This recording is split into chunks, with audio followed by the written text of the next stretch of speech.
Ma'am నమస్తే అండి. నమస్తే. సో అసలు ఆడపిల్లకి రక్షణ ఏది అంటే ఇది $1 మిలియన్ క్వశ్చన్. సో ఎక్కడ జరుగుతుంది తప్పు? విద్యాలయాల్లో అసలు భద్రత ఉందా లేదా? ఏం చెప్తారు దీని గురించి? $1 మిలియన్ క్వశ్చన్ ఇది. ఎంత ఘోరమైన సంఘటన చూసాం మనమైతే. అవును. ఇక్కడ ఒక విషయం లక్ష్మి, నేను ఒకటే చెప్తున్నాను, ఎప్పుడు కూడా నేను అనేది ఒకటే, ఎందుకు ప్రియా చౌదరి అరుస్తుంది అని అంటే, మళ్ళీ ఎక్కువ మాట్లాడితే కరుస్తా కూడా.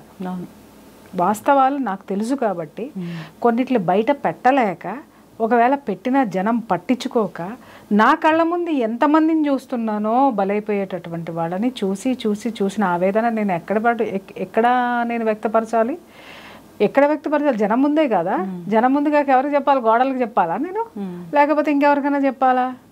సో ఇక్కడ విషయానికి వస్తే ఏంటి అని అంటే, ఈ విషయంలో తల్లిదండ్రులతో కూడా చాలా తప్పు ఉంది. తల్లిదండ్రులది ఉంది, అలాగే పిల్లలది కూడా తప్పు ఉంది. కారణం ఏంటంటే, విద్యాలయాల్లో సెక్యూరిటీ లేకపోవడానికి కారణం both sides of the coin. One side of the coin parents అయితే, other side of the coin పిల్లలు. ఎట్లా అని అడుగు. పేరెంట్స్ వాళ్ళు ఫస్ట్ పిల్లల విషయం తీసుకుందాం.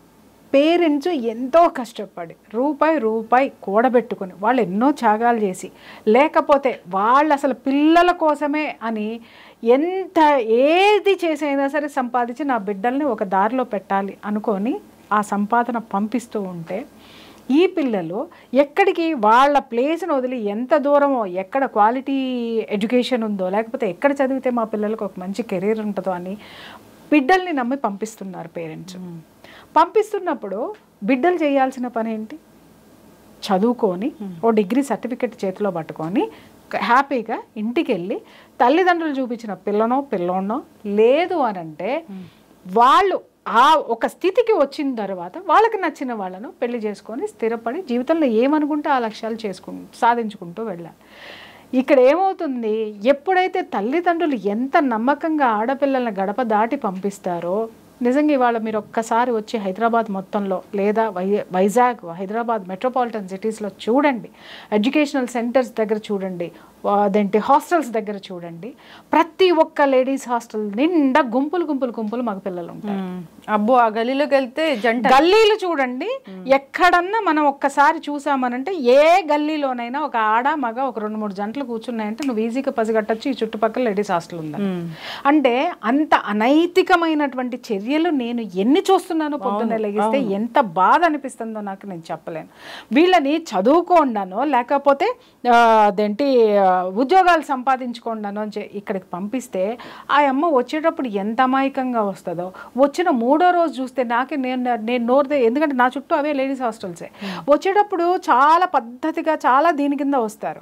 కరెక్ట్గా ఒక 3 రోజులో, ఒక 4 రోజులో, ఒక వారం రోజులో చూడు, ఖచ్చితంగా ఒక బైక్ మీద దిగుతుంది అమ్మాయి. సరే, ఎవరో ఫ్రెండో లేకపోతే ఎవరో అమ్మాయిని ఎడ్యుకేషనల్ ఇన్స్టిట్యూషన్ నుంచి దించాడని అనుకుందాం. ఒక 3 నెలలో 4 నెలలో తర్వాత వాటితో పంచాయతీలు వస్తాయి. ఏంది అని అంటే, ఇది నన్ను మోసం చేసిందండి అంటే, అందరు ఆడపిల్లల్ని నేను అనట్లేదు, అందరు పేరెంట్స్ని అనుమానించమని కాదు, జరిగే తతంగాలు ఇక్కడ. కొంతమంది ఆడపిల్లల యొక్క యాటిట్యూడ్ నేను చెప్తున్నాను. మాట్లాడతారు, అసలు వీళ్ళని పంపించేది ఎందుకమ్మా? ఎందుకంటే ఎన్నో పంచాయతీలు, ఇదిగో మా మేడం ఇక్కడే ఉంది కాబట్టి మీ పంచాయతీ తీరుతుంది రండి అని అక్కడ ఉన్న చుట్టుపక్కల ఉన్న వాళ్ళందరూ ఆ కేసులు నాకు తీసుకొస్తున్నారు కాబట్టి నేను చెప్తున్నాను. నేను ఈ విషయం వింటే ఏంటి అని అంటే, మేడం ఇదిగో అదేంటి నాకు పరిచయం అయింది మేడం. ఎక్కడ పరిచయం అయిందంటే, ఒకడేమో సూపర్ మార్కెట్లో పరిచయం అయింది అంటాడు, ఒకడేమో బేకరీలో పరిచయం అయిందంటే. ఎక్కడా కూడా వీళ్ళు పని చేసే చోట కానీ ఇంకొక చోట కానీ పరిచయం అయిన చాలా తక్కువ. లేదు అని అంటే, బస్సులో వచ్చేటప్పుడు పరిచయం అండి, నంబర్లు ఇచ్చిపుచ్చుకున్నామండి, అట్లా హలో అంటే హలో అయిందండి, ఇదిగో ఇప్పటి వరకు నేను ఇంత ఖర్చు పెట్టానండి, ఇప్పుడు ఇంకొకటితో తిరుగుతుందండి. ఏమ్మా ఏంటిది అని అంటేను, అవును మేడం నేను ఖర్చు పెట్టమన్నానా అని కొంతమంది చెప్తే, కొంతమంది అసలు ఈడెవడో నాకే తెలియదు అని అంటే వాడు మొత్తం ఫోన్పేలు గూగుల్ పేలు చూపిస్తాడు. నాకు అవసరమై నేను తీసుకున్నానండి. నీ పేరెంట్స్ ఉన్నప్పుడు నువ్వు ఇంకొకళ్ళ దగ్గర అవసరమై తీసుకోవడం ఏంటమ్మా? ఓకే, ఇవన్నీ నేను ఎందుకు మాట్లాడుతున్నానో చెప్తున్నాను. భద్రత రక్షణ అన్నావు కదా, ఆ భద్రతని వాళ్ళే ఎక్కడ కోల్పోతున్నారో, ఎక్కడ తీసేసుకుంటున్నారో చెప్తాను. ఇప్పుడు వీడిలో ఏమవుతుంది, మోసపోయిన వాడిలో ఏమవుతుంది, ఒక ఫ్రస్ట్రేషన్ వస్తుంది. ఆ ఫ్రస్ట్రేషను దేని కిందకి దారి తెస్తుంది? పగ, ప్రతీకారము, కక్ష ఆడపిల్లల మీద. అంటే ఆడపిల్లలు ఇలాగే ఉంటారు. ఇతన్ని ఆవిడ మోసం చేసింది కాబట్టి ఇతను ఇంకొక దాన్ని మోసం చేయడానికి సిద్ధపడిపోతాడు. ఎందుకు అనంటే ఇక్కడ దెబ్బ కొట్టలేక ఈ దెబ్బ వేరే చోట పడుతుంది, ఇంకొక ఆడపిల్ల బలవుతుంది. దీనికి బీజం వేసింది ఎవరు? ఆడపిల్లే. ఇక్కడ ఒక ఆడపిల్ల, దానికి పగ బలయ్యింది ఎవరు? ఇంకొక ఆడపిల్ల. సరే, అవి పక్కన పెట్టండి. చాలా కేసులు నా దగ్గరకు వస్తాయి, డిప్రెషన్లో ఉన్నారు. ఏంటమ్మా ఎందుకు పలానా వాడు పరిచయం అయ్యాడండి, ఇలా అండి అలా అండి, వాడికి ఫీజులు లేకపోతే నేనే కట్టానండి, మా డాడీ దగ్గర నుంచి తీసుకొచ్చి కట్టానండి, లేకపోతే నా మెడలో చైన్ ఉంటే అమ్మేసి కట్టానండి, లేకపోతే నేను బయట పార్ట్ టైం ఉద్యోగం చేస్తూ వాడికి కట్టానండి, ఇప్పుడు ఆడు ఇంకో గర్ల్ ఫ్రెండ్తో వెళ్ళిపోయాడండి, లేదా ఇప్పుడు ఆడు పెళ్లి చేసుకుని వెళ్ళిపోయాడు. చేసుకుంటే పోయాడమ్మా, డబ్బులతోటే పోయింది కదా, నువ్వెందుకు డిప్రెషన్లోకి వెళ్ళిపోతున్నావు? ఎందుకు అనంటే వాడితో చాలా దూరం వెళ్ళిపోయాను కదండి. ఎక్కడ దొరుకుతాయి వీళ్ళకి ప్లేసులు? ఈ ఓయో రూమ్లన్నీ ఎందుకు ఇవాళ ఓపెన్ అయ్యి ఉన్నాయి? ఈ ఓయో రూమ్లని ఎందుకు పెట్టారు? ఎందుకు ఈ దరిద్రం అంతా వచ్చింది? అసలు దీన్ని ఎవడు ఎందుకు అరికట్టడో? అడల్టరీని చట్టబద్ధం చేసిన తర్వాత ఈ జరుగుతున్నది ఏంటంటే, అడల్టరీని ఎందుకు చట్టబద్ధం చేశారు అని అంటే, రోడ్డు మీద ఆడపిల్లల బతుకులు ఛిద్రమైపోయినాయి కాబట్టి వాళ్ళకి ఒక మెరుగైనటువంటి జీవితం కోసం హింసించబడకుండా, సమాజం నుంచి వెలివేయబడకుండా ఒక విధంగా ఇది మంచిదే అనిపించింది. కానీ వాడు అడల్టరీ ఎక్కడ జరుగుతుంది? చక్కగా ఇంట్లో ఉండి అమ్మా నాన్నల అండ ఉన్నటువంటి ఆడపిల్లలు, అలాగే జీవితంలో ఎంతో సాధించాల్సినటువంటి ఆడపిల్లలు అడల్టరీకి వెళ్ళిపోతున్నారు, లివింగ్ టుగెదర్లోకి వెళ్ళిపోతున్నారు. ఇవాళ మనం ఈ రెండు పదాలు మాట్లాడద్దేమో. అడల్టరీ అని ఎందుకు నేను వాడాను అని అంటే, ఇందాక చెప్పే క్విడ్ ప్రోకో అనమాట. నీకు ఇది ఇస్తే నాకు అది ఇవ్వు. దాన్ని ఏమంటారు? అడల్టరీ అనరా? అవును. నువ్వు వాడి దగ్గర అన్ని డబ్బులు గూగుల్ పేలు ఫోన్ పేలు చేయించుకున్నావు, ఫేషియల్ చేయించుకున్నావు, అన్ని చేయించుకున్నావు, చివరికి అన్ని తూచన్నావు, ఆడి పానిక్ అటాక్లు వచ్చి ఆడి చచ్చాయి. రైట్? ఇక్కడ ఇంకొక వెర్షన్ వచ్చేసరికి లివింగ్ టుగెదర్. ఇది పెద్ద పాష్ మాట అనమాట. అంటే మేము ఒకళ్ళనొకళ్ళు అర్థం చేసుకుంటున్నామండి. అర్థం చేసుకోవాలంటే పడుకోవాలా? పచ్చిగా మాట్లాడుతున్నాను నేను, ఈ పదాలు వాడకూడదు నేను, కానీ కడుపు మండి మాట్లాడుతున్నాను నేను. ఏం చేస్తున్నారు మీరు బయటకు వచ్చి? మీ పేరెంట్స్ మిమ్మల్ని ఎందుకు పంపించారు? చివరికి పేరెంట్స్ పరిస్థితి ఎలా అయిపోయింది అంటే, ఏమన్నా వాళ్ళకి తెలుసమ్మా, తెలియకుండా మాత్రం ఉండవు. ఎందుకంటే ఒక తల్లి పసిగట్టలేనంత దౌర్భాగ్య స్థితిలో ఏముండదు, ఒక తండ్రి పసిగట్టలేనంత దౌర్భాగ్య స్థితిలో ఉండదు.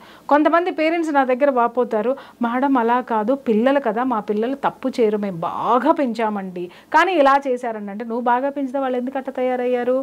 బాగా పెంచుతున్నామన్న నెపంతో వాళ్ళని ఎక్కడ పట్టుకోవాలో అక్కడ పట్టుకోవడం వదిలేసావు, ఎక్కడ జాగ్రత్తలు చెప్పాలో చెప్పటం వదిలేసావు.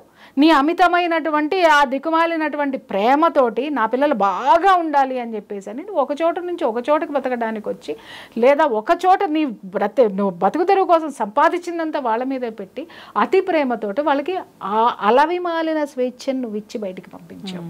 వాళ్ళు ఏం చేశారు దాన్ని? వాళ్ళు ఇంకొకటి, ఈ విధంగా ఆడపిల్లలు సమాజంలో కూడా ఏమవుతున్నారు అని అంటే భద్రతని కోల్పోతున్నారు. ఇది ఎవరికి అర్థం కానటువంటి విషయం.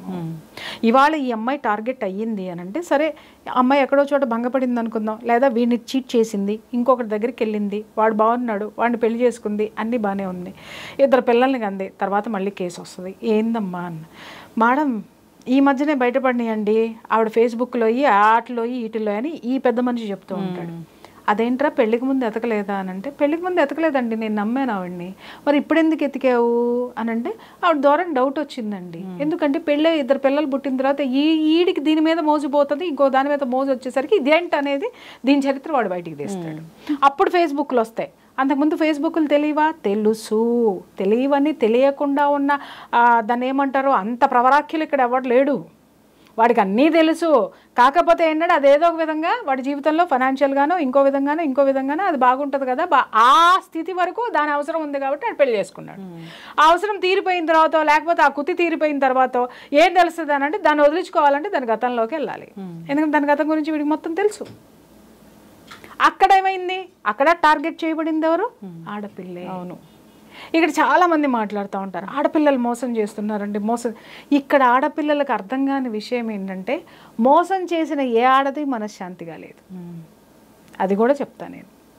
ఎందుకనంటే ఏ నిమిషం నుంచి ఎటువైపు నుంచి ఎవడొస్తాడో అర్థం కాదు, ఏది ఫేస్ చేయాల్సి వస్తుందో అర్థం కాదు. ఒక తప్పును దాచిపుచ్చుకోవడానికి అబద్ధం అబద్ధం అబద్ధం అబద్ధం అబద్ధం, చివరికి జీవితంలో తనకి తానే అబద్ధమై కూర్చున్నటువంటి ఆడపిల్లల సంఖ్య ఈరోజు ఎక్కువ ఉంది. ఇది ఆడపిల్లల వైపు ఉన్నటువంటిది. పేరెంట్స్ వైపుకి వచ్చి చూస్తే కొంతమంది ఆడపిల్లలు ఉన్నారు, పేరెంట్స్ గీసిన గీత దాటనటువంటి వాళ్ళు ఉన్నారు. అరే మా అమ్మ నాన్న మా కోసం ఇంత కష్టపడుతున్నారు, వీళ్ళ కోసం మేము చదవాలి, వీళ్ళు అనుకున్నది మేము సాధించాలి, లేదా మేము అనుకున్నది వాళ్ళు మా కోసం కష్టపడుతున్నారని బయటకు వస్తారు. బయటికి వచ్చిన తర్వాత కొంతమందికి బిడియం ఉంటుంది చాలా ఆడపిల్లల్లో. బయటకు వచ్చిన తర్వాత చదువుకునేటటువంటి ప్లేస్లోనో హాస్టల్స్లోనో లేకపోతే వీళ్ళు ఉండే చోటో వీళ్ళు ఏ విధమైనటువంటి ఇబ్బందులకి గురైనా కూడా పేరెంట్స్కి నోరు విప్పి చెప్పరు. అవును, ఫ్రెండ్స్తో చెప్పుకుంటారు. ఫ్రెండ్స్ ఎక్కడ తీరుస్తారు? ఒకటి కాకపోతే ఇంకొకటి, ఇంకొకటి కాకపోతే ఇంకొకటి. ఇక్కడ ఏం జరుగుతుందంటే పేరెంట్స్ ఇప్పుడు మనం నిన్నగాక మొన్న జరిగిన కేసులో చూసాం, అక్కడ ఏం జరిగింది? సెక్షువల్ అబ్యూస్ జరిగింది, అవునా? అలాంటివి చాలా చోట్ల జరుగుతున్నాయి. జరుగుతుంటే ఈ పిల్లలు ఏం చేస్తారు అనంటే పేరెంట్స్కి చెప్పరు. చెప్పడానికి పేరెంట్స్కి వాళ్ళకి మధ్య ఉన్న ఒక సన్నటి లేయరు వాళ్ళకి అడ్డం పెట్టేస్తుంది. ఇక్కడ ఏమవుతుంది, ఈ ప్లేస్లో కరెక్ట్గా అదే మూమెంట్లో ఎవడో ఒకటి తగులుతాడు. వాళ్ళకి చెప్పుకుంటారు, అరే వీడు నా సీనియరు, లేకపోతే ప్రొఫెసరు, లేకపోతే ఇంకొకడు ఇంకో దిక్కుమాలినాడు, ఇట్లా నన్ను ఇచ్చేస్తున్నాడు అని అంటే వీడు ఇమ్మీడియట్గా ఏం చేస్తాడంటే వాడి ఫ్రెండ్స్ తోట వాడికి తెలుసు దాన్ని ఎలా అక్కడి నుంచి ఎలా తప్పించాలి. ఎందుకంటే వాడు మగాడే కదా, మగాడి బుద్ధి ఏంటో వాడికి అర్థమవుతుంది. కాబట్టి వాడు ఒకానొక ప్లేస్లో ఒకానొక సిచ్యుయేషన్లో వాడు హెల్ప్ చేస్తాడు. ఇంకంతే, వాడు ఎదవా చూడరు, వాడు ఎవడో చూడ్డో, వీడు నన్ను కాపాడేశాడు కాబట్టి వీడు నా హీరో నా జీవితంలో. తర్వాత ఇక్కడికి వచ్చేసరికి పేరెంట్స్ వెర్షన్కి వచ్చేసరికి ఇదేమన్నా పంచాయతీలు అయినాయి అనుకుందాం. పంచాయతీలు అయిన తర్వాత వీళ్ళు పేరెంట్స్తో చేసేటటువంటి ఆర్గ్యుమెంట్ ఏంటి అని అంటే, అమ్మ వాడు మంచివాడు కాదు, మేము ఎంక్వైరీ చేసాం, నీ దగ్గర మాత్రమే అట్లా ఉన్నాడు, వాడు నీకు సరితోగడో ఇది ఉండదు. కానీ వాళ్ళ ఉద్దేశాలు ఇవంటి ఈ పిల్లలు ఎంత మాత్రం నమ్మరు. కారణం ఏంటి అని అంటే వాళ్ళలో ఒకటే, వాడు ఒకానొక సిచ్యుయేషన్లో ఆమెను కాపాడాడు దేవుడి కంటే ఎక్కువ. అతని గతం ఏంటో లేకపోతే అతను other side of the coin ఏంటో తెలీదు. ఎందుకంటే ఒక మంచితనం అనేది ఇక్కడ అమ్మాయి చూసింది. ఒక కాపాడు, ఇప్పుడు ఆపదలో ఉన్నప్పుడు ఎవడొచ్చి కుష్టాడొచ్చి నీకు మంచినీళ్ళు పోసినా వాడు దేవుడే. నీకు నీళ్ళు తాగనని నువ్వు అనవు కదా, ప్రాణం నిలవాలి, అలాగే అప్పుడు మానం నిలవాలి. తర్వాత లేదా అక్కడ ఏదో ఆ సిచ్యుయేషన్ నుంచి బయటపడాలి.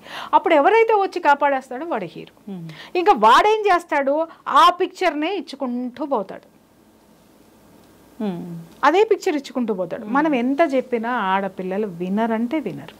ఇక్కడ పేరెంట్స్ ఆలోచించాల్సినటువంటి విషయం ఏంటి అని అంటే, అరే ఏ సిచ్యుయేషన్లో వీళ్ళ పేరెంట్స్ తోటి ఏం ఆర్గ్యూ చేస్తారంటే, మీకేం తెలుసు, మేము మీతో చెప్పుకోలేనటువంటి విషయాలు చాలా ఉంటాయి. అలాంటి సిచ్యుయేషన్లో వీడు నాకు హెల్ప్ చేశాడు కాబట్టి వీడికంటే గొప్పవాడు ఈ ప్రపంచంలో ఎవడు ఉండడంతే.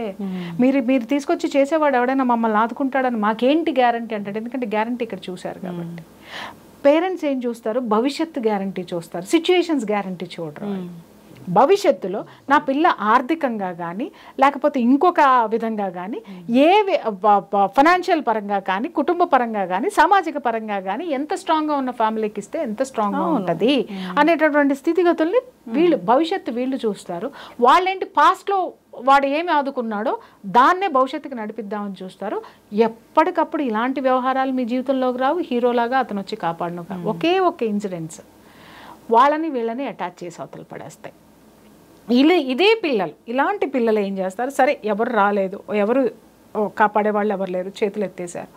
ఆ టైంలోనైనా సరే పేరెంట్స్కి చెబుతారా అని అంటే చెప్పరు. అటు పేరెంట్స్కి చెబితే ఏంటి అంటే, అమ్మో నా మీద ఇంత డబ్బు ఖర్చు పెట్టారు, మా పేరెంట్స్ నేనంటే చాలా ఇది అవుతున్నారు, ఇప్పుడు నేను ఏదన్నా చేస్తే చదువు ఆపిచ్చేసి తీసుకెళ్ళిపోతారు, ఇప్పుడు నా కెరీర్ ఏమైపోతుంది, అలాగే నా పేరెంట్స్ని జనం ఏమనుకుంటారు అంటే బంధువులు ఏమనుకుంటారు, సమాజం ఏమనుకుంటుంది, నేను వెళ్ళిపోతే ఏం ఫీల్ అవుతారో అని చెప్పేసి అని కుమిలి ఏడ్చి డిప్రెషన్లోకి వెళ్ళిపోయి ఎటూ కాకుండా అయిపోయి నలిగిపోయేటటువంటి ఆడపిల్లల సంఖ్య కొంత ఉంటే, కొంతమంది ఆడపిల్లలు పేరెంట్స్కి చెప్పలేక లోపల దాచుకోలేక, అలాగే పేరెంట్స్ వైపు other side of the parents coin వైపుకి మనం వస్తే, వాళ్ళు ఒకవేళ పిల్లలు ఎప్పుడైనా చెప్పారు అనుకుందాం, అమ్మ ఇట్లా ప్రొఫెసర్ ఉన్నాడు వాడు సతాయిస్తున్నాడు, వీళ్ళు ఏం చేస్తారంటే డీప్గా వెళ్ళి చెప్పరు, పేరెంట్స్ హర్ట్ అవుతారు. వాడితో తలకాయ నొప్పి ఉందమ్మా అని అంటే ఎమ్మటే అవునా అట్లా ఉందా, సరే వేరే ఎవరైనా ఉన్నారేమో వాళ్ళతో చెప్పు, వాళ్ళతో జాగ్రత్తగా ఉండు, ఇంకెంతలేమ్మా 2 సంవత్సరాలే కదా, ఇంకెంతలేమ్మా 6 నెలలే కదా, ఇంకెంతలేమ్మా 4 సంవత్సరాలే కదా, అయ్యో ఇంత కట్టామే, ఇవన్నీ దండగైపోతాయి, ఎటాగొట్ట ఏదో ఒకటి ఉంటుంది కదా, చూసుకో, ఓర్చుకో, ఇలాంటివి చెప్పేటటువంటి పేరెంట్స్ సంఖ్య కూడా చాలా ఎక్కువ ఉంది. అంటే వాళ్ళకి కనిపించేది ఏంటి, సరే ఆ పిల్ల మళ్ళీ చెప్పాలంటే ఫస్ట్ టైం ఏమో ఓర్చుకో, లేకపోతే సాధ్యమైనంత బయటపడు. రెండోసారి చెప్పామనుకోండి, రెండోసారి చెప్పిన తర్వాత నువ్వు జాగ్రత్తగా ఉండు. మూడోసారి చెప్పేసరికి వాళ్ళ సహనం చచ్చిపోయి పేరెంట్స్ డబ్బులు ఇంత ఫీజులు కట్టాము, ఆ కాలేజ్లో సీట్ రావడం చాలా కష్టము, లేదా నీకు ఇంత ఖర్చు పెడుతున్నాము, అవి అమ్మేసాము, ఈ అమ్మేసాము. మిమ్మల్ని అమ్మేసి కట్టమందా మీ అమ్మాయి? మీ ప్రెస్టేజ్ కోసము, మీ దీనికోసము ఖర్చులు పెట్టుకుంటూ చేసుకుంటూ మీ పిల్లల్ని ఎందుకు బలి చేస్తున్నారు మీరు అనేసరికి అమ్మాయి నోటికి తాళం పడిపోతుంది. ఇక్కడ 2 రకాలు చెప్పాను. ఏంటి, కొంతమంది ఆడపిల్లలు గొంతు విప్పి పేరెంట్స్కి చెప్పలేరు. చెబితే ఏం జరుగుతుందో, పేరెంట్స్కి చెడ్డ పేరు వస్తుందా, లేకపోతే పేరెంట్స్ మిగిలిన దీంట్లో, లేదా పేరెంట్స్ ఎలా రిసీవ్ చేసుకుంటారో, నాదే తప్పని అంటారో, ఇలా రకరకాలుగా ఆలోచించేటటువంటి ఆడపిల్లలు ఇలా ఇంట్లో చెప్పినా కూడా బోళ్ళంత డబ్బు కట్టామనో, లేకపోతే ఓర్చుకో అని చెప్పటము, లేకపోతే అట్లా కాదులే నువ్వే పొరపడ్డ ఏదో, ఎందుకంటే they don't have any knowledge. Parents అస్సలు నాలెడ్జ్ ఉండదు, ఎందుకంటే వాళ్ళు దాంట్లో స్టూడెంట్స్ కాదు, భరించే వాళ్ళకే తెలుస్తుంది. అది కాలేజ్ అయినా, జూనియర్ కాలేజ్ అవని, లేకపోతే ఇంకొక చోటని మెడికల్ కాలేజ్ అవని, ఏదైనా సరే అవని, ఎడ్యుకేషనల్ ఇన్స్టిట్యూషన్స్లో ఇలాంటివి జరిగినప్పుడు ఈ సంఘటనలన్నీ చూసిన తర్వాత నాకున్నది ఏంటి అని అంటే, ఇలాంటి పిల్లలేమో కొని తెచ్చుకుంటున్నారు సమాజం నుంచి. ఇది first time, first coin of children చూస్తే, other side of the coin చెప్పలేనటువంటి పిల్లలు, చెప్పిన పట్టించుకోనటువంటి పేరెంట్స్, అవగాహన లేనటువంటి పేరెంట్స్ మధ్య నలిగిపోతే దాంట్లో ఉన్నటువంటి ఈ పర్సంటేజ్ ఆఫ్ ఆడపిల్లలు సూసైడ్లు చేసుకుంటారు. ఎందుకు మెడికల్ కాలేజ్లో ఆడపిల్లలు సూసైడ్ చేసుకుంటారు, ఎందుకు ఇంజనీరింగ్ కాలేజ్లో హాస్టల్స్లో, ఎక్స్పెషల్ హాస్టల్స్లో ఉన్న ఆడపిల్లలు సూసైడ్ చేసుకుంటారు, జూనియర్ కాలేజీల్లో ఉన్న ఆడపిల్లలు ఎందుకు సూసైడ్ చేసుకుంటారు? అన్ని సూసైడ్లకి కారణం ఏంటి అని అంటే లవ్ ఫెయిల్యూరు. ఇదొక్కటి చెప్పేస్తారు. లేదు ఆ అమ్మాయి చదువు ఒత్తిడి తట్టుకోలేక కాదు, other side of the coin చాలా ఉండే. లైంగిక వేధింపులు కావచ్చు, వాళ్ళు అడిగినంత జీతం, అడిగినంత ఫీజులు వీళ్ళు కట్టలేక పోస్ట్పోన్ అవ్వడం కావచ్చు, లేదా అటువైపు నుంచి తోటి విద్యార్థుల నుంచి లైంగిక వేధింపులు కావచ్చు, లేదా ఆడపిల్లలు తోటి ఆడపిల్లల నుంచి కూడా వీళ్ళకి లైంగిక వేధింపులతో పాటు ఇంకా నానా రకాలైనటువంటి ఈర్ష్య, అసూయ, ద్వేషాలతో కూడినటువంటి దాన్ని ఏమంటారు, ర్యాగింగ్ కావచ్చు. ఇవన్నీ ఎన్నో కారణాలు ఆడపిల్లలో గడప దాటినటువంటి ఆడపిల్ల జీవితాల్లో ఉన్నాయమ్మ. సో ఇవాళ చట్టాలన్నిటికీ చట్టాలు ఉన్నాయి, కానీ చట్టం ఏంటి అనేదే పిల్లలకి తెలియదు. ఇవాళ విద్యాలయాల్లో 2 సబ్జెక్టులు కంపల్సరీగా ఉండాలి. ఒకటి, ఆడపిల్ల రక్షణకి సంబంధించినటువంటి చట్టాలు ఏమున్నాయనేటటువంటి సబ్జెక్ట్ ఖచ్చితంగా ఉండాలి. అది ఆడపిల్లకి కనీసం ఊహ తెలిసినప్పటి నుంచి చెప్పుకుంటూ రావాల్సింది. రెండోది ఏంటి అనంటే సోషల్ రెస్పెక్ట్. సమాజానికి ఎలా గౌరవం ఇవ్వాలి, సమాజంలో ఉన్న మనుషులకి ఎలా గౌరవం ఇవ్వాలి, వాళ్ళు ఎలా మలుచుకోవాలి, పక్కవాడితో ఎలా ఉండాలి, అలాగే మగపిల్లలకి ఆడపిల్లలతో ఎలా మసలాలి, ఎలాంటి సిచ్యుయేషన్స్ ఉంటాయి, వాళ్ళకి ఎలా గౌరవాన్ని ఇవ్వాలి, గౌరవం ఎలా పుచ్చుకోవాలి అనేటటువంటి నాలెడ్జ్కి సంబంధించిన సబ్జెక్టు ఖచ్చితంగా విద్యాలయాల్లో ఉండాలి. మగపిల్లల ఆడపిల్లల పట్ల రెస్పెక్ట్ ఉండాలి, సమాజం పట్ల రెస్పెక్ట్ ఉండాలి. అవి రేకే కదా ఈరోజు ఇవన్నీ జరుగుతున్నాయి. అలాగే ఆడపిల్లలకు కూడా ఉండాలి ఏంటంటే, ఆవిడకున్నటువంటి లాలో, ఆవిడకున్నటువంటి చట్టంలో ఆవిడకున్నటువంటి రక్షణ ఏముంది, ఆవిడకున్నటువంటి ప్రొటెక్షన్కి సంబంధించినటువంటి ఆ సెక్షన్స్ ఏమున్నాయి, వాటి పట్ల అవగాహన పూర్తిగా ఉండాలి. లేదు ఈ సబ్జెక్టులు ఎవరూ పెట్టలేదు, మగపిల్లలకి ఇంటి దగ్గర తల్లిదండ్రులు చెప్పాలి, అరే నువ్వు బయటికి వెళ్తున్నావు, ఆడపిల్లని కన్నెత్తి చూస్తే కొడక కళ్ళు పీకేస్తానని ఆ తండ్రి చెప్పాలి, ఆడపిల్లని ఏడిపించావంటే విషం పెట్టి చంపేస్తానని ఆ అమ్మ చెప్పాలి. అంటే నేను మాట్లాడే మాటలు మీకు చాలా భారంగా అనిపించవచ్చు, కానీ ఈరోజు ఒక ఆడపిల్ల కానీ మీరు మాట్లాడుతున్నారు, ఎక్కడో ఒక కేసు అని అంటున్నాం, కానీ రోజుకి ఎన్ని కేసులు నమోదవుతున్నాయో ఎవరికైనా సంఖ్య తెలుసా? ఎంతమంది ఆడపిల్లలు బలవుతున్నారు, ఎంతమంది భార్యలు ఆ గౌరవం లేక నా దగ్గరికి పరిగెట్టుకొని వస్తున్నారు, ఎంతమంది అక్క చెల్లెళ్ళు ఉద్యోగం చేసే చోట లైంగిక వేధింపులకి గురవుతున్నారు, ఎంతమంది ఎన్ని ఉన్నాయో నాకు తెలుసమ్మా. అందుకే మాట్లాడుతున్నాను, అరే ఎవరు జోలికన్నా వెళ్ళామంటే సంపేస్తా అనేటటువంటి భయం ఎక్కడి నుంచి పుట్టాలి? ఇంటి నుంచే పుట్టాలి. అప్పుడు వాడేం చేస్తాడు, చిన్నప్పటి నుంచి ఒరే నాకు ఇంటికి వెళ్తే అన్నం దొరకదు, నాకు ఇంటికి వెళ్తే మా నాన్న బెల్ట్ తీస్తాడు, ఇంకేమన్నా ఎక్కువ చేస్తే మా అమ్మ ఆల్రెడీ నన్ను చంపేస్తానని వార్నింగ్ ఇచ్చింది, అమ్మో నా ఇంట్లో నాకు ప్లేస్ ఉండదు అనేటటువంటి ఫీలింగ్ని గనక మీరు ఒక మగపిల్లవాడిలో తీసుకురాగలిగితే ఈ తల్లిదండ్రులు, మగపిల్లాడు అనగానే ఇలా కొమ్ములు వచ్చేసినట్టు పెంచుతున్నారు ఇవాళ. ఇది నేను ఒక్కటే చెప్తున్నాను కదా, ఎవరిని తయారు చేస్తున్నారు మీరు తెలుసా? ఎవరిని తయారు చేస్తున్నారు? ఈ సమాజంలో ఒక హంతకుడిని తయారు చేస్తున్నారు, ఒక రేపిస్ట్ని తయారు చేస్తున్నారు, ఇంకా ఎక్కువ మాటల ఒక మర్డరర్ని తయారు చేస్తున్నారు మీరు. ఎస్, ఇవన్నీ కూడా నేను చెప్తున్నాను కదా, ఒక కారణం కాదు తల్లి. భద్రత ఏది ఉంది అంటే చట్టంలో ఎందుకు లేవు? చట్టం ఎవడన్నా చదివాడా? న్యాయశాస్త్రం ఎవడన్నా చదివాడా? ఆడపిల్లకు ఉన్నటువంటి రక్షణ ఏముంది? న్యాయస్థానాల్లో ఎలాంటి రక్షణలు ఉన్నాయి? ఈ సమాజంలో బ్రతకడానికి న్యాయస్థానం ఎలాంటి రక్షణ కల్పించింది? చట్టంలో ఏమున్నాయి? చదువుకున్నారా? ఏ పేరెంట్స్ అయినా పేరెంట్స్కి తెలియదు, పిల్లలకి తెలియదు, పక్కింటాడికి తెలియదు, బాస్కి తెలియదు, ఎవడికి తెలియదు, ఎవడ పని ఆడు చేసుకుంటూ పోతూ ఉన్నాడు. ఎస్, ఎప్పుడు మనం ఇట్లా వెనకమాల పడుతున్నామంటే మనకి ఏదో ఒక కేసు సంచలనమైనప్పుడు మాత్రమే దీని గురించి ఒక 10 నిమిషాలు మాట్లాడుకుని వదిలేస్తున్నాం. నిత్యం దీని మీద డిస్కషన్లు పెట్టేటటువంటి ఛానల్స్ ఎన్ని ఉన్నాయి? నిత్యం దీని మీద మాట్లాడేటటువంటి బాధ్యతాయుతమైనటువంటి వాళ్ళు ఉన్నారు, లేరని నేను అనట్లా, కానీ వాళ్ళ గొంతుకలు సరిపోవడం లేదే. కొందరైతే కంటెంట్ చేస్తారు, ఆడపిల్లల మీద నానా మాటలు అంటూ చేస్తారు, ఆడపిల్లల్ని నానా రకాలుగా అనిపిస్తూ చేస్తారు. అందాకెందుకమ్మా, నిన్న నిన్న నిన్న నిన్న కలకత్తాలో జరిగిన ఇష్యూ మీద ఒక్కసారి సోషల్ మీడియాలో కొంతమంది మగపిల్లలు పెట్టిన పోస్టులు చూడండి. ఒక్కొక్కడిది కత్తిరించి కుమ్మి వాళ్ళ అమ్మా నాన్న ముందే వాడి ముఖం మీద ఉమ్ము ఇయ్యాలన్నంత కసి వచ్చింది నాకైతే మాత్రం. అంటే ఒక్కొక్కడు ఎలాంటి కామెంట్స్ పెట్టాడో తెలుసా? ఒకడు పెట్టాడు, ఇది ఏమంత అందంగా ఉందని 10 మంది దీని వెనకమాల పడ్డ దీన్ని అంత ఇదిగా మానభంగం చేశారని ఒకడు పెట్టాడు. ఇంకొకడు అన్నాడు, ఇంకొకడు ఏం పోస్ట్ పెట్టాడో చెప్పమంటావా? అంటే నార్మల్గా ఉన్న ఆడదానమ్మడు కూడా ఇంతమంది పడింది, ఇలా చేస్తారా? ఇలాంటి మగాళ్ళు కూడా ఈ దేశంలో ఉన్నారా? అంత సంస్కారంగా పెంచారు తల్లిదండ్రులు. ఎంత సంస్కారవంతమైన తల్లిదండ్రులో చెప్తున్నాను. ఇవాళ నిజంగా బాధ్యతాయుతమైనటువంటి పేరెంట్స్ కనుక ఉంటే మీ పిల్లల ఇన్స్టాగ్రాములు, మీ పిల్లల ఫేస్బుక్లు ఓపెన్ చేసి చూడండి చాలు, ఆడపిల్లైనా మగపిల్లైనా వాళ్ళు ఎట్టాంటి వాళ్ళు అనేది అర్థమైపోతుంది. రేపు వాళ్ళ ఎదుగుదల ఎలాంటిది, వాళ్ళ మనస్తత్వం ఎలాంటిది, వాళ్ళు రేపొద్దున సమాజంలో మీకు ఎంత గొప్ప కీర్తి కిరీటాలు తీసుకొస్తున్నారో కూడా అర్థమవుతుంది.